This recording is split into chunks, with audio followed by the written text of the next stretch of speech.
آج ذرا سی کوئی بات ہوتی ہے بھاگتے ہیں عملیات والوں کے پیچھے.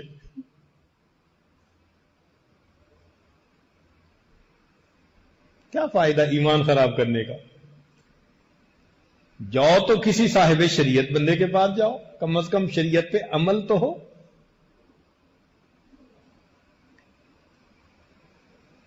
تو مصیبت میں اللہ ہی کی طرف رجوع کرنا ہے ہمیں.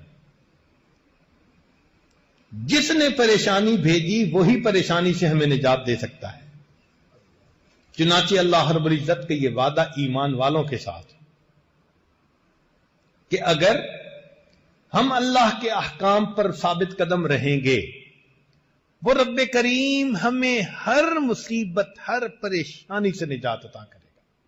حضرت یونس علیہ السلام نے اپنی قوم کو تعلیم دی، تبلیغ کی، قوم نہ مانی، حتیٰ کہ انہوں نے یہ فیل کیا کہ یہ ماننے والے لوگ نہیں. ہم اپنی زبان میں کہتے ہیں نا، ان تلوں میں تیل نہیں. وہ بھی اسی نتیجے پر پہنچ گئے. اشارہ بھی مل گیا کہ عذاب آئے گا قوم کے اوپر، تو وہ جلدی وہاں سے نکل پڑے. اللہ کی شان، ایک بڑی مچھلی نے اپنے پیٹ میں لے لیا. اب پیٹ کے اندر ہیں، کہیں نکل نہیں سکتے. تو اس وقت حضرت یونس علیہ السلام نے اس حصار میں سے نکلنے کے لیے کس کو پکارا؟ اللہ رب العزت کو پکارا. اللہ تعالیٰ ارشاد فرماتے ہیں وَظَنُّونِ إِذْ ذَهَبَ مُغَاضِبًا وَظَنَّ أَن لَّن نَّقْدِرَ عَلَيْهِ فَنَادَىٰ فِي الظُّلُمَاتِ. اندھیروں میں اس نے پکارا. کیا کہا؟ اللہ الہ الا انت سبحانک انی کنت من الظالمین. اے اللہ، تیرے سوا کوئی معبود نہیں، تو پاک ہے، میں خطا کار. اپنی خطا کو مانا اور اللہ کو اس مصیبت سے نجات کے لیے پکارا.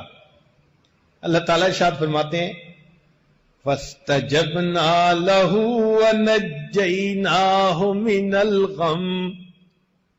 ہم نے اس کی اس پکار کو قبول کر لیا اور اس کو غم سے نجات عطا فرمائی. وَكَذَلِكَ نُنْجِي الْمُؤْمِنِينَ.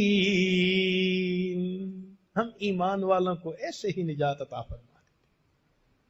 تو اگر ہم اللہ کو پکاریں گے تو کرب سے، غم سے، مصیبت سے، پریشانی سے وہ پروردگار ہی ہمیں بچانے والا ہے. آج ذرا سی کوئی بات ہوتی ہے بھاگتے ہیں عملیات والوں کے پیچھے.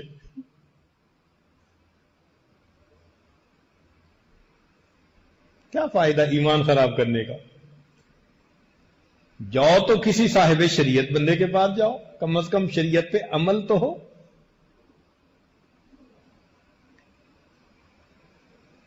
تو مصیبت میں اللہ ہی کی طرف رجوع کرنا ہے ہمیں.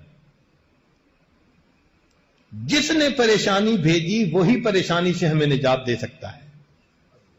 چنانچہ اللہ رب العزت کا یہ وعدہ ایمان والوں کے ساتھ